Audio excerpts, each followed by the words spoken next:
could read Bible verses together. Bible verses? It's the Cool Bible Guy!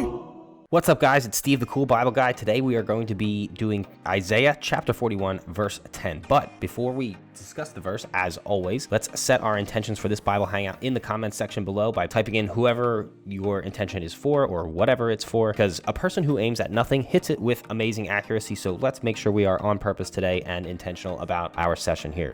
You better focus unless you want to stay here overnight. Now, let's get into the verse. Isaiah chapter 41, verse 10 is a Bible verse that reads, "Fear not, for I am with you. Be not dismayed, for I am your God. I will strengthen you. I will help you. I will uphold you with my righteous right hand." The cool thing about this verse is it's a message of reassurance and comfort. It emphasizes the idea that believers should not be afraid or discouraged because God is with them. The verse expresses the divine promise of strength, assistance, and support from God's righteous hand. Many find this verse to be a source of encouragement and faith during challenging times. Now, obviously, we have all experienced situations that are difficult. It might be a death in the family. It might be challenging financial times. It might be maybe you're starting a business. Whatever the situation, maybe it's a relationship issue. Maybe you're stressed with a family member. Whatever the situation is, there are financial times. And this is a great verse to kind of fall back on and know that God's going to be there for you. He's going to be your support, your foundation when crap hits the fan and you don't really know where else to turn.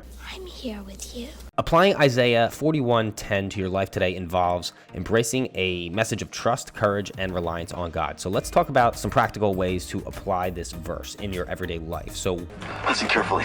1, trust in God's presence. We want to recognize that God is with you in every situation, providing comfort and guidance. Cultivate a sense of trust that God actually is present in your life, no matter what challenges you may face. That's something that a lot of people forget, is when stuff hits the fan, it's like people start to ask, where's God? And I think this was kind of a controversial, kind of a silly thing I saw in the news. There was, and I'm not usually someone to talk about politics or anything, so please don't think this is something to be, I'm not trying to be political here, really. Please don't hate me.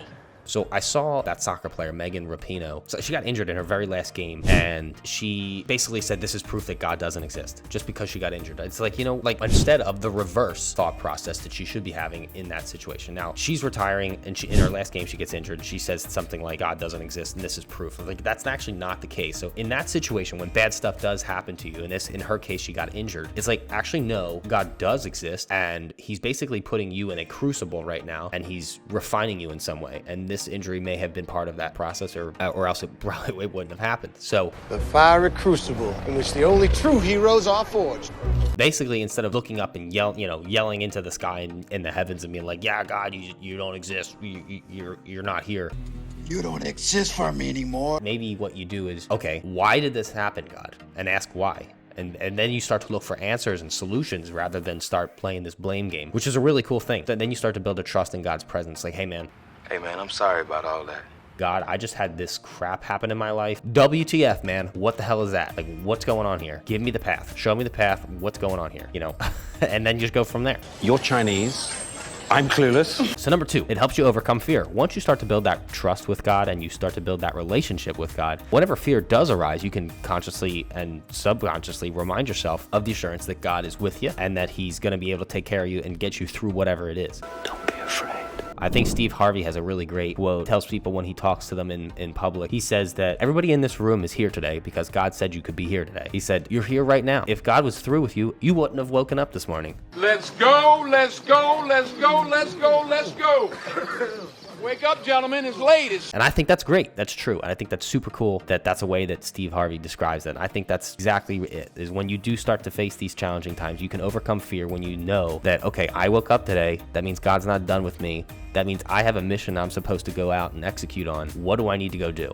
And then you start asking for God to, like, okay, terrified of my situation right now. God, show me the freaking path out of this, crap hole. Show me the way home. So, and then he'll, you'll start, once you start looking, he'll start showing, seeking you shall find. We've all heard that one before. And then once you start seeking God's strength, this bleeds into my next point. Have faith in God's strength, believe me. It's in times of weakness and adversity, you start to look for the strength. You start to trust that he's there. Then you start to get over your fear. It's like, okay, now you're over the fear. Now it's like, okay, now let's build up the power. Where's the strength at?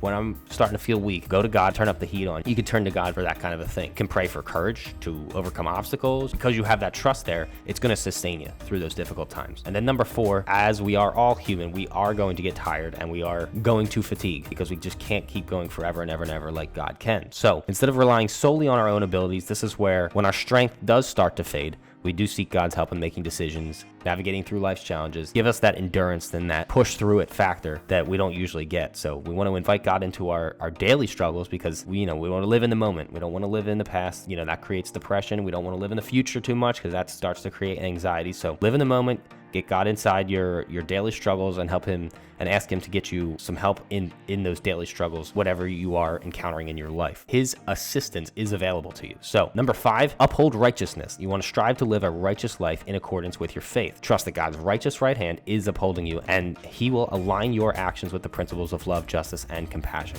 6, you want to reflect on the verse regularly. So if you make Isaiah chapter 41 verse 10 something you're very familiar with, maybe inscribe the verse title somewhere in your house, or I don't know if you want to get crazy enough to get a tattoo. I'm not a tattoo person personally, but whatever you're into, make it a habit to reflect on Isaiah chapter 41 verse 10 regularly. Consider even memorizing it, keeping it in a place where you can easily revisit it. Let it serve as a constant reminder of God's promises and your faith in him. Even just get put it on your bathroom mirror. You know what I mean? Like that, something like that.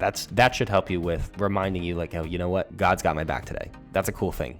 To wake up every morning, see that on your bathroom mirror, or on, I don't know, wherever else you see it. I don't know, put it on your freaking toilet or something.